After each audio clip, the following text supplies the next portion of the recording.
You are now listening to the Minority Trailblazer Podcast. Let the story begin.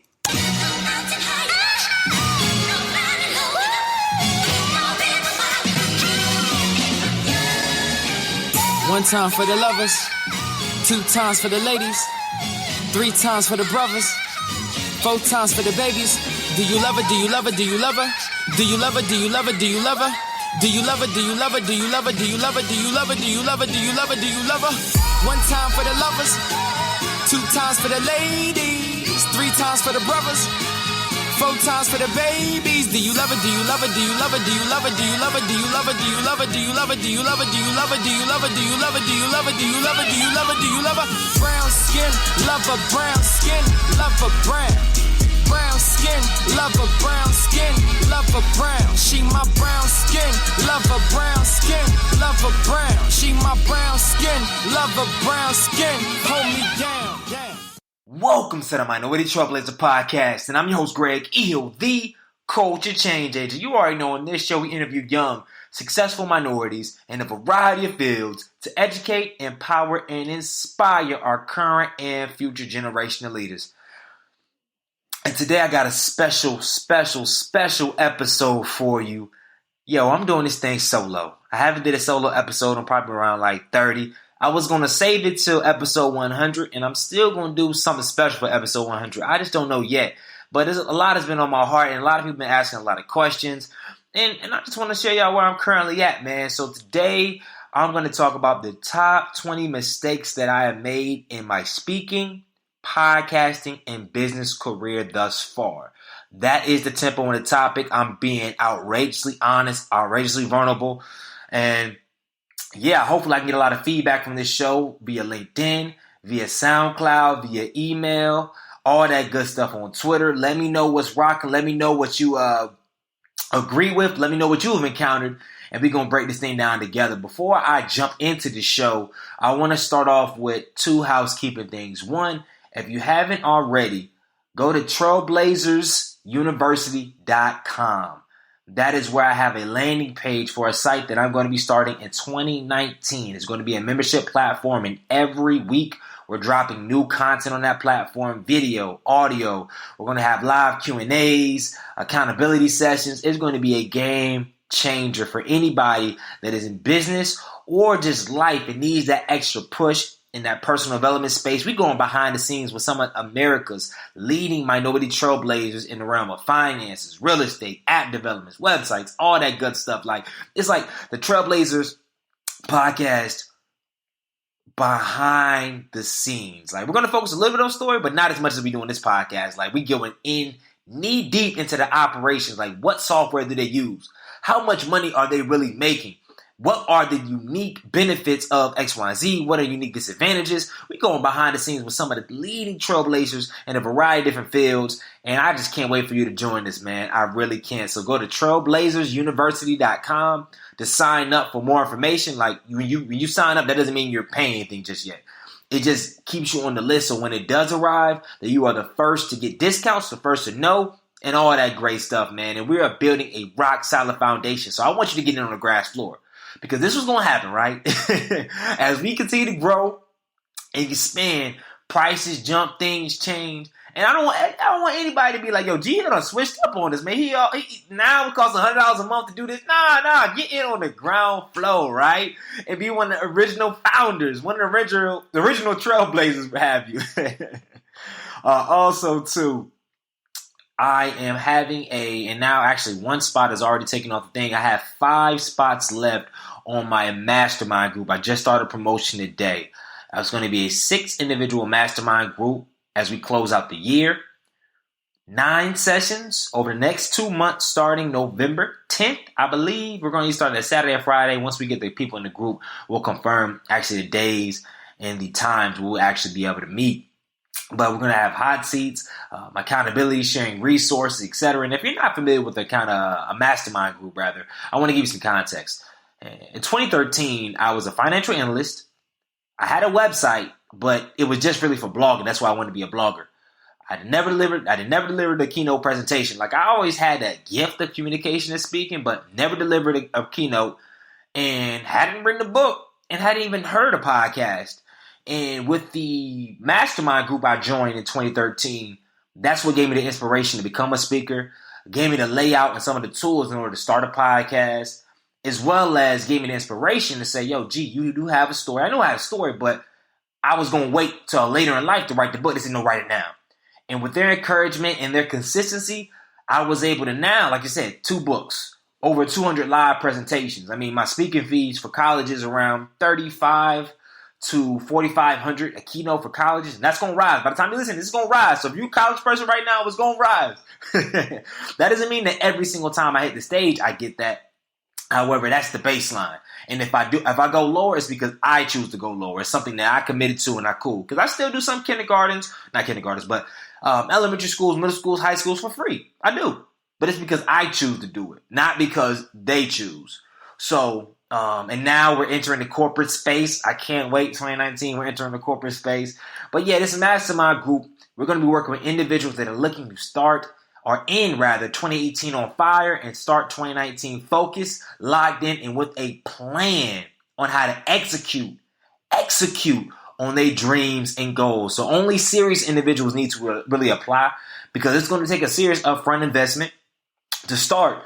And we're really intentional. Like, if you have like average people in the group or people that's not putting forth effort, then the whole group suffers. Because as a mastermind works, you have goals on each call.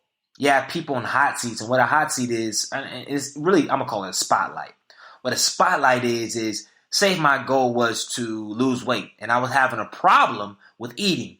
Well, the people in the group will give you feedback on how to solve that problem, etc. And that's why it's important to have our diverse people in the group so they can give measured feedback, etc. And I just can't wait, man, to get started. So shout out to Mike Benjamin for taking advantage. He was one of the first people to say, yo, sign me up. Whatever you do, G, I got it. Sign me up. So shout out to Mike, man. And the others that are coming on, we going to get excited. So I got 5 spots left. So make sure you go. And I'm just going to put the link out there. GregEHill.com/mastermind. That's where you'll find more information about the program. And if you go to that link and it's dead, that means the program is no longer available right now. And there'll probably be a waiting list on it. Also, my website will be updated in the next 2 weeks. It's going to be brand spanking new. All my podcasts are going to be organized into topics and sections. I'm glad about that. It's going to be so crystal clean. And I'm just proud of the work that we were able to put in on the website, and I have it finally done. Also, one quick nugget. MailChimp is down. So I have my landing page for Trailblazers University on there. So if you go there and it is like an error, don't charge it to me, charge it to MailChimp. So that should be fixed by the time this podcast goes live. So let's jump into the show. My top 20 mistakes in speaking, podcasting, and business. I'm going to start off with podcasting, right? So mistake number 1 that I believe I made in podcasting was no video. Through upwards to 100 episodes, I haven't recorded any video. And I know some of you may be asking, like, why is that really important, G? Like, why do you consider that a mistake?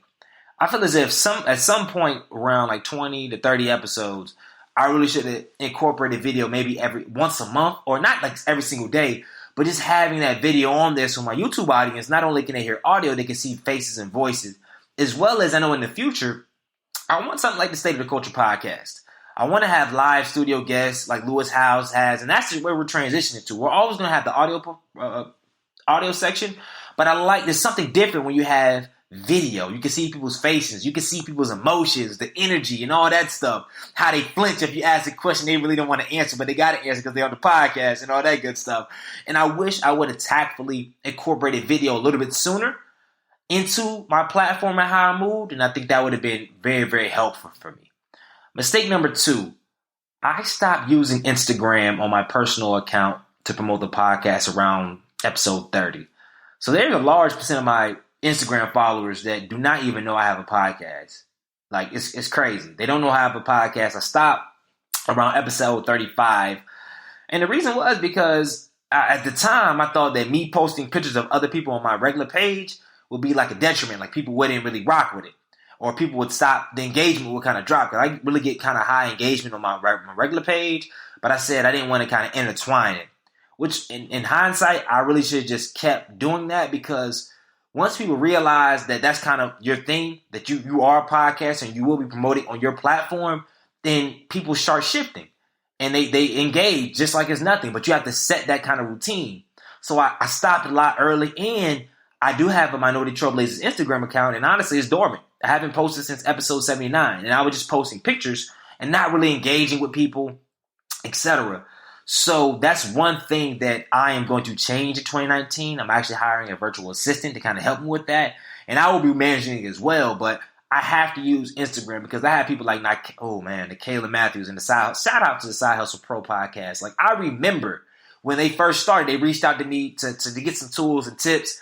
I gave them all I could, and they take what I did and took it to the whole nother level and added a whole different, she's on I love the movement and what she's been able to do on Instagram. And I'm like, yo, G, you just abandoned Instagram. But I want to say this. I want to caution people, though. My platforms are LinkedIn and Facebook. The reason why LinkedIn, I have a pretty robust following and engagement level. Facebook, I understand Facebook ads, and I'm actually going to get back on promoting more ads. So I was really careful on dominating at least one platform, potentially two, before I focused on Instagram. Plus, I couldn't really verify the Instagram click-throughs because you only have one place you can add like a link. But now with ads, etc., it helps out. But I say that to say, find your one platform and just build on that. And then, of course, you can start adding on the other ones, but find one platform where you understand the language, you understand how it works, and then go forward to it. And also, too, don't be afraid to spend money on advertisements. And make it segmented, though. Don't just say advertisements to everybody as an ad. Like, I didn't. This should be a different advertisement for teens, to adults, to older adults, and depending on regions, etc. Like, that specificity is really useful. So I just challenge everybody to find your one platform. But I know my biggest mistake was not utilizing Instagram and just forgetting about it. And which leads me to my third biggest mistake. I did not create a group or a platform for my audience. Also, I didn't have an email list. I had an email list on my website, but for the people that listen to my podcast, I mean, we are a couple months away from 1 million downloads. But honestly, I only have data but for so many people. I don't have the emails. They don't have a place to go from my podcast listeners to get the emails or a community to talk about episodes after the fact and do all that good stuff. I didn't have one. And so that's why we're creating Trailblazers University. But I let 3 years go by without having the community. And it's too late for me to do a Facebook group. Like, Facebook group for me, honestly, is a lot of maintenance, a lot of input and feedback, and I'm just not here for it. However, I wish from the start I would have probably started a Facebook group or some type of group to have and contain your audience. So that's for my podcasters out there. Have a group. Have a group when you first start out so people that listen to your show can engage with you, can ask you questions, and you can build that community of your own. So I challenge y'all, please do that. Another mistake. I wish I would have started live events sooner. I'm talking about probably first 10 episodes, specifically if I knew it was going to be consistent. I waited till around episode 60, and we did a tour. We did Harvard, NCAT, North Carolina A&T, West Coast, Houston, and a lot of other places. But I wish I would have started sooner. Probably episode 20. After I had my first season, I would have started doing, and it could have been in somebody's living room, just 10 people doing live shows, and then graduated to 15 to 20 and doing pop-ups and all this other stuff. I really wish I would have started much sooner doing live events. Like I tell all my young podcasters, do your live events early and set that culture and that expectation of live events and then move forward. And don't be afraid to charge. And then also when you charge, have mastermind groups, have pick your brain sessions, diversify your offering. So you do have a low price point, whether it's $10 for people to attend, but also have different other options for those that may want to attend but want to take it to a next level. So I wish I would have started sooner with live events. The next thing, mistake number 5, I wish I would have created a standalone website. Of course, now that it's kind of grown, it's kind of the Minority Trailblazer Podcast is really synonymous kind of with myself. However, in the future, we're going to be creating a podcast network. So we're going to include podcasts specifically tailored towards college students, specifically tailored towards young adults, and then one specifically tailored towards high school students. So it's going to be as kind of a Minority Trailblazer network of podcasts that hit different audiences. So that's why I wish I would have created a standalone website. So only those interested in the podcast, because some of you, I'll be real. A lot of y'all rock with me, right? Y'all like the energy, y'all like the motivation. But some like y'all come just for the guests. I get it. You come for the guests, you come for their stories. So I wish I would have kind of put a line between them a little bit. And now the synonymous, like in the future, it'll be a standalone, but it ain't that deep now. But if I would have started that at the beginning, it just would have been a lot easier to keep the focuses switched. Because now, like with my old website, I'm a professional speaker. That's where I get majority of my income, right? But you come and it's really just a rolling blog, and I have all my podcasts on it.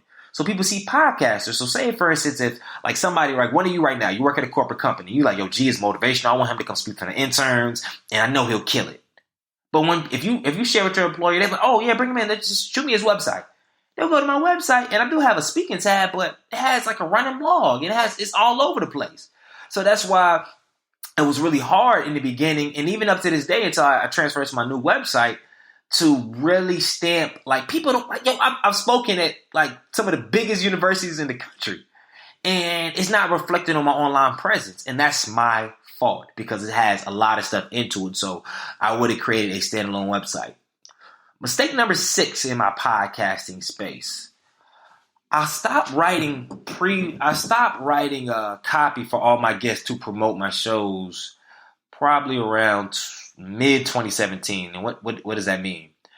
When I first guest, I used to have pre-written copy for Twitter, LinkedIn, Facebook, and Instagram. And it was all unique. It wasn't just like, hey, I got a podcast. It shared a little bit of their story. I tried to look at their posts and see what kind of energy they usually brought to their platform. And I created so it was easy for people to share when they on the episode. Fast forward to now, I honestly do a lot of the promotion for the podcast, which is great. Now I have a big enough audience to do it myself. And I always tell podcasters, depend on your own promotion, because some people going to big time you. Some people, they just going to do the podcast and they're not going to promote the show. Just be real. However, I made it easier back in the day to do it. And now I'm in a point where I don't even send out links or send out any copy for them to use to promote the show. So I'm missing out on a lot of new listeners because of it. So that's one thing. And I'm going to go a couple more things before I move on to speaking, the stuff that I didn't even write down, because I'm looking at high level some mistakes. And one, I should have had more partnerships early on with maybe magazines or other influencers or other people that promote or look for my type of content, so that it can go beyond just my LinkedIn, my Facebook, and my Twitter and my advertisements. It can go to new audience untapped. Like maybe even paying for something with Blavity or something that already has my network, already has a following, and then gaining access to that, specifically if I'm adding value. So I have to, like, I got affiliations with the MLT program, which directly serves my platform. Why not have a partnership or agreement where, say, I might bring on some MLT folk, but in exchange, you shoot your email list that I'm interviewing X, Y, and Z. So I just would have been more savvy with my partnerships and all that good stuff. And as we close out the podcasting space, my last thing that I would say is that I wouldn't have had so much fear about trying new ways to promote it. Many of you, when you first start, you're going to, like, that's what I see, mistakes I see, people just post links and say, hey, listen to my podcast, without drawing the people in, without making excitement or buzz, but trying out new things. So say, for instance, on LinkedIn, you have a picture and something deep about the podcast and then have a link. Or you have audio and then a link to the podcast, like a straight audio. When you come in, a sentence to bring their attention in, and then like a juicy clip from the audio and then the link. And you're trying stuff out, seeing what works and what doesn't work. Not just focusing on one thing and doing it over and over again. If it doesn't work, saying, oh man. Or if it doesn't work, that's all you do. Like as we transition with my podcast and by the way I market it, on LinkedIn, I'm going to switch it up a little bit. Like right now, it's just a picture and I give copy and I have a link. Well, I'm going to start experimenting with more YouTube. I might experience with more sound. But at the end of the day, it's about brand impressions, trying out what works, what doesn't work. But you won't know what doesn't work until you try something new. And you won't know what works until you continue to try other new things as well. So it's kind of like you just got to keep experimenting with this marketing thing. Don't just keep putting links out there and expect people to show up. Think about different ways. Like, slow down. And this is for all my business owners before I go into speaking. Slow down. Think about different ways to market. The same thing can't just be putting out a link and expecting people to show up. Especially when you first started. When I first started, I was texting my friends individually. Hey, Jeremy, how are you doing today, man? Hey, please, dog, check out my podcast. I'm just starting out. If you could, leave a review. Boom. What I would do, I was go to my notes tab. I would create a Bitly link and create a sentence that was personal, but I would just have hey and then insert name. So every single person, I would do it for like 100 people. Hey, April, how are you doing today, man? I just want to just real quick get some support on this, and I think you'd be interested. Like, so really be intentional about your marketing. Don't just think because you just started, because now this podcast everywhere. There's information everywhere. So be crystal clear. You can create customizable personal stuff, but hit their name, because it's way different when somebody sends you their name in a text rather than saying, hey, I just started a podcast, click the link. No, be intentional with it. Another thing. All right, so now we transitioning, part 2.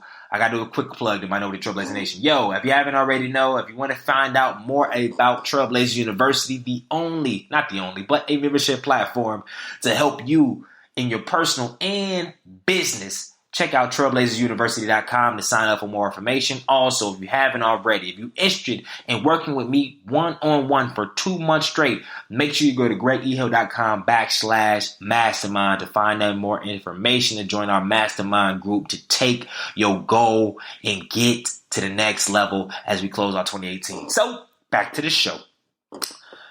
Topic number 2, speaking mistakes in my speaking career. So, a little bit of context. We started like 5 years ago speaking. I've been doing it full time for the last 2 years. I did a year full time. Then I fell on my face, went back to working, and then got a job, left the job, and now I'm speaking full time again. So I've had a lot of ups and downs. Started in the middle school ranks, high school ranks. I just recently last year got into the college ranks, like speaking in Georgia, St. Cloud, Minnesota, Harvard, North Carolina A&T, UNCG, a lot of different colleges, but it took a while to get in that space. And I really didn't cross the $1,000 a gig threshold until mid 2017. So the first 3 years, I didn't make over 500 a gig. And now we're in around that $4,000 a gig territory. And like I said, if you're listening to this podcast and it's after November and it's higher, don't be like I misquoted you, all right? But it took a lot of time to do that. So I just want to share with you a couple of things that I learned through my speaking journey, and hopefully you can get it. The first thing I learned, or mistake I made, was not putting time in on my processes. So when I say that, when somebody books you, there needs to be a process on how they book you. So your contact form, making sure your contact form is robust. Don't just say name, email, what you want me to talk about and date. It needs to have closest airport. It needs to have speaking fees. It needs to have your theme, the purpose, what the takeaways. It needs to have a robust contact information page. So when people come, they know you're serious. Like if I'm paying somebody $10,000 to come speak, I don't need their contact thing to be 4 lines. Nah, it needs to be robust. Also, too, so once they book you, what happens? Do you have a 15-minute consultation? How does that consultation work? Okay, a week out from the gig, do you have a confirmation call, or do you need anything printed? Right before the gig, what happens? The key thing, what happens after the gig? Do you send surveys? Do you follow up? How do you get the contact information from your client or the people that's in your audience? Do you get the emails? Do you have a process of getting the emails? Really put more time into my processes rather than just getting gigs. So I was getting gigs, but I didn't have a process to get testimonial and get feedback. Like they would be on fire after. And then I'm like, dang, I didn't get the testimonial, or I didn't do a survey on what I did good and what I didn't. Or the biggest thing, I didn't have any other packages or services after. I didn't have anything. So really focusing on the processes in your speaking business to make it more efficient. Like my boy Daryl Bellamy is great at that. Shout out to D. I know we haven't talked in a while, but he's great at that, man. He's doing his thing. So yeah, be crystal clear on your processes. Mistake number 2, I didn't hire a coach. I've been very wary about investing in myself because, for a large part, I didn't have a lot of money, so I couldn't invest in myself. And when I had a lot of money, I had a scarcity mindset, so I was scared to really invest in myself on a lot of different things. And if you want to level up, one, you need to join the Mastermind Group, but most importantly, you need to hire a coach. You got to hire a coach that's doing what you want to do. And of course, you got to be a good coach. So there should be a set of questions you should ask for your coach before you sign up with them. But, hire a coach. A lot of my friends that have made the most progress, they had somebody that helped them on their website, helped them on their marketing material, their learning objectives, gave them coaching and feedback. And they paid a pretty penny for it. Like, it can range from $50 an hour, $20 an hour, anywhere from $250 to $500 or $1,000. And some people do it by sessions, like packages. So you might do 300 bi-weekly and have bi-weekly calls. But you have to invest in it. You have to. Just like how you invest in conferences. There's APCA, there's NAPCA. There's so many college or whatever industry you're in. There's conferences that you can go meet the people, the decision makers, and also showcase. But a lot of that costs bread. I'm talking about thousands of dollars. So when you get into the speaking business, there's two ways to get into it. One, you invest a lot of money in training and development, invest a lot of money in hitting showcases, doing your thing. Or two, you get out the mud. You just start where you at, elementary, middle school, high school, and learn on the fly. And honestly, I learned on the fly, started out the mud. And I learned a lot from it. I'm glad I have it. So now I can teach and coach people that are starting where I started with no money, no nothing. But I advise you to save your coins and skip some steps. You might have some issues once you get further because of the steps you skip. But you don't get no honor, a mark of honor for being a broke speaker for 4 years. That ain't cool. That ain't cool. Going check to check or staying at 500 or 750 or 1,000. The goal should be every year leveling up to 1,000, 2,000, 5, 10, and being a big meech in this thing. And the only way you're going to do that is having a community or coaching. Like I joined Platform University with Michael Hyatt.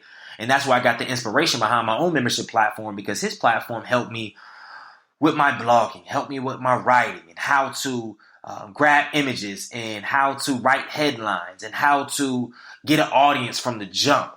And it also exposed me to a lot of the resources and tools that these people use. There's so many tools out there that can make everything more efficient as far as email, as far as engagement, recording. Like the tools are the most important things that you need to figure out when it comes to this whole business and speaking game.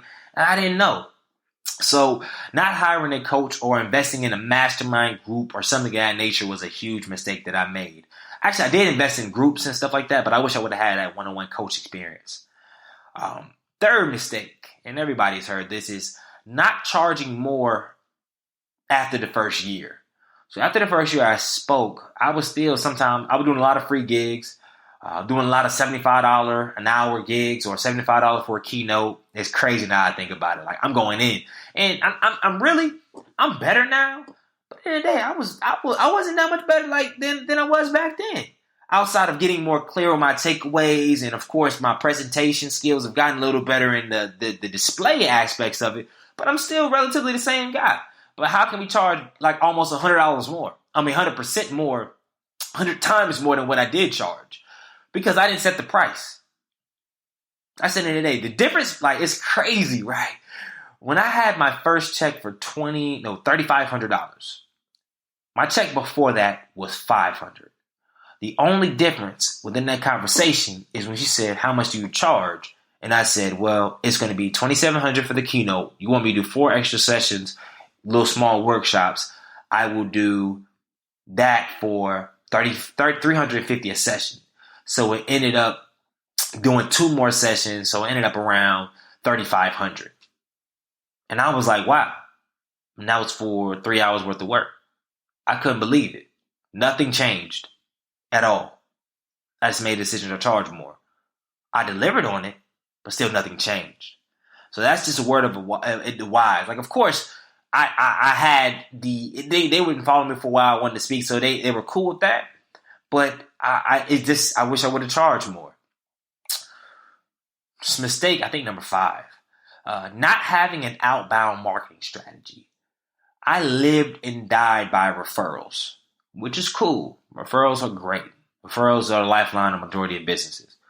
However, you still need an outbound marketing strategy. And that doesn't mean cold calling. Like I did cold calling, I did cold emailing. A lot of that stuff really doesn't work. However, you need an outbound marketing strategy as far as creating content that multiple, like say for instance, I want to get into corporate America, correct? So if I wanted, and I specifically want to work with interns and then first year leadership development programs, and then maybe do a little bit of diversity. So with interns, I have a lot of experience. I was an intern. I was a bad intern. And for some companies, I was a great intern for others. So I know what bad looks like. I know what great looks like. So if I'm trying to get into that industry, I need to have a plan on, okay, cool. I need to create a video about addressing interns. And I need to go get some reps with a company and talk to the interns, like build a plan, build a program, etc. And then I need to market it and need to figure out how can I market my content to them so then they can make decisions like, yo, my interns will need this. And then they follow up. So I don't need to actually reach out to them, but I need to be intentional about A, how will I reach them? B, what kind of content do I need to reach them? And 3, is there anybody that I know that can get that content to the right person? So I wish I would have had a far more robust marketing strategy, outbound rather, starting out. Also, in regards to that, another mistake I made was not asking direct questions to my contacts and colleagues as far as ways that they can help me in my business. And this sounds kind of weird because, like, hold up. I'm not just going to ask somebody to say, how can you help me? How can I help me? No. These are people that I've been adding value to for a long time, giving resources, podcasts, etc. And they work for these companies. But I was like, yo, because I was meeting too many people that like, yo, I'm working for, they're working for a company. I provide a service. I'm good at my service. They have actually benefited myself from my service. However, they're not referring me to speak. And I'm like, man, why didn't they? Well, Greg, you never asked. And when you did ask, if they was like, I don't know, G, then you should have, if they do say that, then say, okay, what changes do I need to make for my platform in order for you to make this referral? Is it my learning objectives? Is it my website? Like, what is your hesitation about referring me to get down to the nitty gritty? Because that's what I say. If somebody says, oh man, Greg, that's dope. And then they have an opportunity available and they don't put you on, a lot of times it's because there's some gaps that just because they cool with you, they're not telling you, and you need to find out those gaps. But you'll never know those gaps if you're not asking direct questions to your colleagues that are teachers, they work in corporate America, they are part of leadership development programs. Like your contact list right now, go in your phone. If you're a speaker and you need gigs, there's somebody in your phone that knows somebody that can get you an opportunity. The question is, A, you have to ask that person. And if you have asked that person and they said, oh, sure, and they didn't reach out, you haven't asked that person why they did it and what steps you may need to make. So that's one thing. My last thing on the speaking, and I don't want this podcast to spill too long. That's why I'm going through them, is I did not use Canva enough. Canva.com is a phenomenal site for people that have a lot of graphic and design needs, because I've been able to get out so many things by creating my own logos, creating my own flyers. And I don't do that all the time. Like something important, I go to my homegirl, Casey Renee. Shout out to Casey Renee. A link to her bio is in my show notes. She does all my graphic design work. But sometimes I can't reach out because I need a quick turnaround. And Canva saved my life, and I wish I would have used it a lot more early on. So that's kind of a wrap up of my speaking. I have a lot more to say on that, but hopefully I was able to kind of add some value to that if you're a speaker. So my last section is business mistakes. So I have quite a few. I got about 8 I want to share. First business mistake is being too busy, quote unquote, acting without thinking. Majority of my business career, I've lived in the world of execution, putting stuff out early before it's ready. And I love that. That's exciting. That's cool. But as you begin to level up and you really focus on the foundation of your business, like what is your foundation of your business? Like right now, last year, my foundation of my business was speaking. Now it's kind of shifting to having online materials for my audience as well as speaking. That means mastermind groups, membership sites, 30-day challenges, programs so the people that support me in movement, they can learn with me as well. Not just hear me speak, but we can all learn together and grow. However, when you don't think about stuff like that, you build your whole foundation on building gigs like I did. And I spent a lot of time building gigs and not really seeing yo, you have an audience of thousands of people that want to learn and grow in their careers themselves. Spend time creating content and platforms that they can benefit from instead of them just clapping for your accomplishments and you speaking, you getting the gigs. How can you help them get gigs? How can you help them build their podcasts? How can you help them write their books? But when you don't take time to think, you're just focused on stuff that honestly is not even the foundation of what your business should be on. Because what happened? Because there was months where I didn't get any gigs. So what happened? Wasting time. Wasn't putting in the work.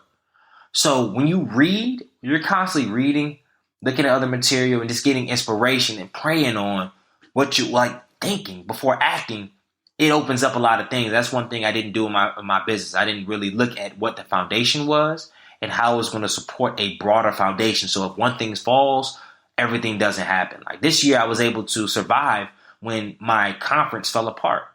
Most people wouldn't be able to survive 6 months. Like I didn't speak for around 4 months. Conference fell apart, had no income. Well, how did I survive? Well, I had some consulting stuff that I was working on that sustained me. But also, too, I did save a little bit. But I think the biggest thing is that time off allowed me to have a foundation. But a lot of y'all charging so less and y'all not really making no money. You don't have the expenses or you don't have the savings or the money to take time off and to really see where your foundation is. So I challenge y'all to really think about your foundation of business. Mistake number 2, over-promising. I was listening to a podcast. I don't know if I necessarily agree with this, what they said, but they said when they first started doing their thing in their business, their first couple clients, because they were new to getting paying clients, they tried to under-promise and over-deliver, which is cool. But she said, yo, sometimes delivering is okay. Like delivering what you say you're going to do. If you say you're going to do X, Y, Z, deliver that. And when you spend so much time over-promising or trying to over-deliver, you can get anxiety. You can get anxious on things that you need to do, like things you're trying to do, overcompensate. Like I remember, I'll try to give y'all real examples. So somebody would sign up to coaching. I was giving away 1 hour of coaching and a book for $50 of my time, right? And somebody would buy a book. I would immediately reach out to them to set up the call. And during our call, I would have an hour call, like a whole hour. I would send them resources after the call. I will follow up the next week because I was like, yo, people really paying me $50 just to come talk for an hour? Coach them for an hour? And I didn't realize that was absolutely cheap. But I did that. And nothing's wrong with that. But I would get cautious when I would overdo stuff. And then I got in that, but that doesn't scale. So when you're doing that for 10 people, now I'm overwhelmed. So I'm making $500, right? But it's taking me 10, 20, 30 hours to remember to send the email, remember to look at that resource, remember to do all that. And all they really wanted, to be honest, some of them, was the support. They just wanted a quick call, maybe 15 minutes, or this. They didn't even need the whole thing, but I was making myself nervous and anxious by over-promising, trying to over-deliver when all they needed me was to deliver. So that was one mistake I made.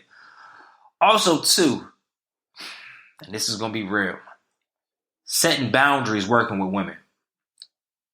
I'm going to be completely honest. There's been some situations in business where people that bought products from me have did things in order to maybe get into a relationship or talk to me. And there's been also situations where I have been in business and the boundaries haven't been clear. Like if somebody's working with me, or if I'm working with them, I can't try to have a relationship, or even I can't even go out casually like that, to be real. Or if I do, the communication has to be at a level that everything is understood. However, when I first started business, there was no boundaries. There wasn't enough boundaries. So a lot of miscommunication, a lot of things that probably went awry that shouldn't have gone awry.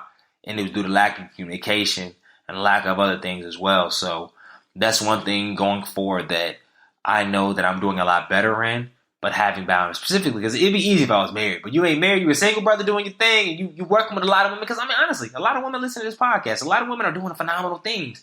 A lot of women are single too, right? So they're like, yo, I can go ahead and kill 2 birds with one stone. I can get this consultant, I can buy this book, and I can do that too. And me, I'm like, yo, I mean, I'm not out here making crazy plays, but I'm just not using my discernment enough and having open and transparent communication about what it's going to look like working together. So that's one thing. Ooh, next thing, this is big. Not paying attention to my credit. In 2013, Had a corporate job. If anybody knows my story, senior year was 2011. Had 3.6 GPA. Spent $15,000 of my investment in somebody else's. Lost all that money. Took another loan up for $10,000 or for $5,000. Lost all that. So I lost $20,000 in about 3 months. It took me 7 years to get a 4-year degree because that next 2 years, depressed, was homeless, suicidal, all that stuff, rebounded, etc. But I got my first corporate job in I started full-time corporate in 2013 as a financial analyst. And at the time, my credit was shot. I took out loans, had credit cards, maxed them all out to do my entrepreneurship endeavors in college. So my credit was horrible. Fast forward to 2017, when I needed because sometimes, especially when you're first starting a business, you don't make a lot of money when you first start out. Like some people do. Some people do. They do it smart. But I didn't do it smart. I didn't make a lot of money. I wasn't charging anything. I was working hard and not charging anything. So in times where if I had a cushion on credit, and most people wouldn't advise this, but this is what I did, and it worked. Let's work. I didn't have a credit card, so I had no cushion. So I always had to go back to a full-time job, and I couldn't withstand a month without income. Fast forward to now, I don't have too much credit card debt, and my credit score is over 700 because I do have 2 credit cards with pretty decent limits. But I was able to withstand months where I wasn't bringing in income because I had a little cushion. I had no anxiety, no worry, and plus I had 0% interest on this card, and it helped me out because I didn't have to go back to what I was doing. I didn't have to just take whatever because I wasn't thinking. But without credit, you always anxious, especially if you don't have the money in your bank account. Why do you think Donald Trump's been bankrupt so many times? He's been in millions of dollars of debt, but he had credit, so he never got worried because something was ever stripped from him. So pay attention to your credit in the business owners, because my mindset was, I'm gonna blow up anyways, and I'm not gonna need credit. Seriously, that's why you say I'm gonna blow up, I'll make a lot of money, I'm not gonna need credit, so it doesn't matter what my score is. Greg, I'm out 29 years old, about to get a house, and I just crept up over that 700 mark. Your score does matter, so pay attention to your credit. Next mistake, not hiring a virtual assistant at an affordable rate to take care of email, social media, all that, etc. When I say take care, that doesn't mean do my social media and do all that stuff. You still have to have processes in place and have a system in regards, but it's important. It is really important to have somebody else, if you don't have a team, somebody else to help you sift through all these emails, help you sift through a lot of stuff, specifically once work starts to pick up. So I would find myself overwhelmed, checking Facebook, checking LinkedIn, checking Twitter, updating my podcast, editing my podcast, downloading the podcast, marketing the podcast, sending email requests, following up with people to schedule interviews. There's a lot of stuff that goes into podcasting, into speaking, into business in general. And I'm in all these different lanes. So I was going crazy. And all I had to do was spend maybe $5, $10 an hour or 15 or 20 to hire a virtual assistant. And most of them have packages where you can hook them for maybe 10 hours a week, and they'll hit you with a rate. So if your processes are in line, it helps you out. So that's one thing I messed up on. Last 3 things. I made a mistake not charging enough for my consulting. Also, too, not detailing what consulting is. Consulting is you share me a problem, I give you ideas and solutions and maybe some examples on how you can solve it. I don't necessarily go in your system and solve it. That means I'm working for you. And some of the consulting stuff I was doing early on, it was more in that vein of I would give them advice, all this stuff, and I would actually be in the system creating stuff for them. And that's not really consulting. But also, too, I wasn't charging enough for my consulting or coaching. People, it may be $50 to $25, and that's cool, but that ain't cool where I'm at. So now, it's anywhere from $250. It's around $250 an hour. However, I urge people to go ahead and just get a whole session so I can really do a full makeover and check in. And there may be a higher price point, but it also too, it makes it more affordable and makes it worth your while. If you're doing consulting with somebody, you want to make sure it's worth their while. I want you to succeed. I'm not just here in the process of taking money. So I definitely should have charged more. Oh man, a huge mistake I made. Consuming too much content. We have a lot of people that listen to a billion podcasts, read a lot of books, on a lot of webinars, watch a lot of YouTube videos. And with their business, with their life, with their goals, they ain't making no progress. So my biggest mistake, there was a time where I would consume so much content and I was making small steps forward. But at the end of the day, you have to, like, what about your business? What about your podcast? What about the audience you serving? And I understand you got to learn and develop and grow by getting information, but you have to get off. It's like a baby. You got to get off breast milk at some point and start eating real food. And then once you become a man, you start providing others with food, right? Or once you become a woman, you start providing others, your family and stuff like that. But too many of us are still on breast milk. We still feeding. And it's like, yo, dude, you a grown person. You got a grown goals. So get off the milk. Like, get off the content. Stop watching Gary Vee. Keep listening to podcasts because we give stories and stuff like that. But stop watching ET. Stop doing all that stuff and get to your job and do your work. Go get your bread. Go get your bag. Go get your change. Do that stuff. Like, for real. For real. Stop consuming so much content. And so that was my biggest thing. There was a while I was consuming way too much content, and we worked on that. So that's cool. And one of my last mistakes of business, and I have a lot, but I just want to make this podcast like quick, brief, and quick for me is under an hour. So y'all bear with me. Last thing is not having a high ticket offering. There are people that are listening to the show right now that had the funds and would like expertise on something, but my highest price offering for a long time was just a book, $20. In book and speaking. But if you're an individual, you don't need me to come just speak to you. It's for organizations and companies. So what about people that want a book, but I had no means of consulting. I had no dials to coach or anything in that nature. So they were just going to stay at a $20 level. So my business would stagnate because what about that person that wanted to pay $1,500 to get a one-on-one XYZ or to help do X, do this, do that? I never had a high ticket offering. A higher ticket thing. So now we do have higher ticket offerings for those clients that do want one-on-one.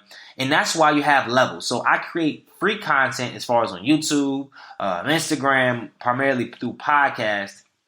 And also, too, I'm dropping a lot of audio content. So stay tuned. A lot of audio content for my speaking gigs on Tidal and Apple Music soon for free.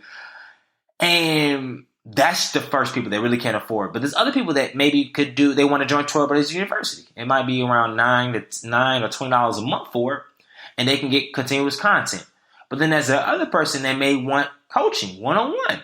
So, or group coaching, or group programs. So that's when you have a mastermind. Then also, too, there's one person that wants one-on-one. And that's when you charge your rate. And maybe $250 and maybe $500, whatever it is. However, you can charge that rate because you have lower price from free to $19.99 to $200 a month to a couple grand because you have that information there. A lot of people just go from free to $1,000 or from free to $5 to $10. So have a higher price ticket offering for people that want more closer investment and engagement.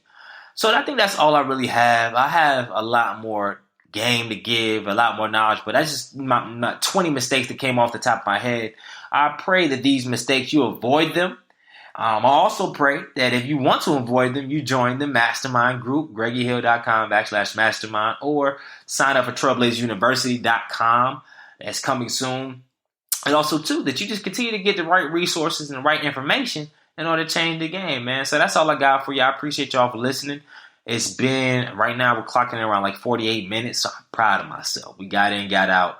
And, for all my Aggies out there, happy homecoming. For all my Eagles out there, happy homecoming to you as well. All my HBCUs, happy homecoming. My PWIs, happy homecoming. People that didn't go to college, happy life coming. And y'all keep doing y'all thing. Y'all inspire and motivate me. I want to say something real quick before you stop listening. I appreciate you. Whether you listen to episode 1 through 98, and if you have, send me an email. I got something special. If you listen to every single podcast episode that I've ever recorded, send me an email, at me on Twitter, contact me in some way, and I got something special for you. And be honest about it. But for those that are listening right now, have supported me through everything. Y'all know I'm transparent. I've been through a lot. I put myself through a lot, rather. And your support, your emails, your texts, your investment, like people that really invest money, invest time, invest support, invest engagement, I appreciate it. I hope I never take it for granted. Hope you don't feel I ever took it for granted or I've taken it for granted. And we taking things to the next level in 2019. And I want you to be there with me. But most importantly, I want to help you get there. In any way I can. That's what I want to do. And I appreciate you. I appreciate you. I love the Minority Trailblazer family. I love the movement. And I don't know where I'd be without y'all. So that's all I really got to say. Hopefully, like I said, you got something from it. And I want you to do 2 things before you go. Make sure you leave a review. We have thousands of downloads, almost to 1 million. We only have 259 reviews on iTunes. If you got an iPhone, you've been listening to this podcast, be ashamed of yourself. Go leave me a review, please. 5-star. Also, share with a friend you think could benefit from this, that are podcasters, writers. Dang, I forgot to say mistakes about writing a book. All right, I'll get to that in another podcast. But, y'all stay tuned. Next week, I got my boy George Hines Jr. We talk deep. We get deep. So stay tuned for next week. And also, as always, as I close, make sure you're changing the freaking culture. Good night.